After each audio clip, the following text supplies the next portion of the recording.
ನನ್ನ ಪ್ರಕರಣ ಅದು ಸಿ.ಟಿ. ರವಿ ಪ್ರಕರಣ ಅಂತ ಭಾವಿಸಬಾರದು. ಶಾಸಕಾಂಗದ ಮೇಲೆ ಪೊಲೀಸರ ಮೂಲಕ ಕಾರ್ಯಾಂಗ ನಡೆಸಿದ ಹಸ್ತಕ್ಷೇಪ. ಯಾಕೆ ಅಂದ್ರೆ ಸದನದ ಒಳಗೆ ನಾನು ಏನ್ ಮಾತಾಡಿದೀನೋ ಬಿಟ್ಟಿದ್ದೀನೋ, ನಾನು ತಪ್ಪು ಮಾಡಿದೀನೋ ಸರಿ ಮಾಡಿದೀನೋ ಅಂತ ನಿರ್ಣಯ ಕೊಡುವ ಅಧಿಕಾರ ಕೇವಲ ಸಭಾಧ್ಯಕ್ಷ ಮತ್ತು ಸಭಾಪತಿಗಳಿಗೆ ಇದೆ ಅನ್ನೋದನ್ನ ಆರ್ಟಿಕಲ್ 195A ಮತ್ತು 105 ಅದು ಬಹಳ ಸ್ಪಷ್ಟಪಡಿಸುತ್ತೆ. ಅಷ್ಟು ಸ್ಪಷ್ಟಪಡಿಸಿದ ನಂತರವೂ ಕೂಡ ತನ್ನ ಪರಿಧಿಯನ್ನ ಮೀರಿ ನನ್ನ ಮೇಲೆ ಮೊಕದ್ದಮೆ ದಾಖಲಾಗುತ್ತೆ.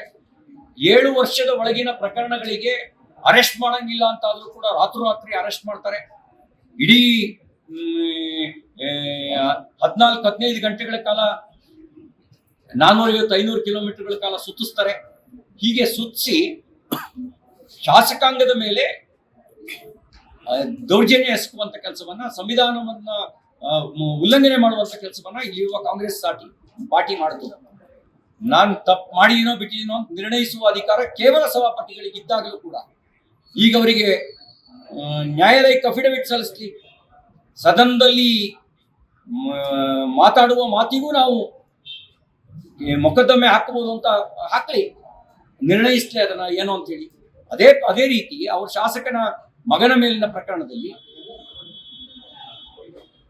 ಮೌನ, ನಾನ್ ದೂರು ಕೊಟ್ಟೆ, ಮೌನ, ಇವತ್ತಿನವರೆಗೂ FIR ರಿಜಿಸ್ಟರ್ ಆಗಲಿಲ್ಲ.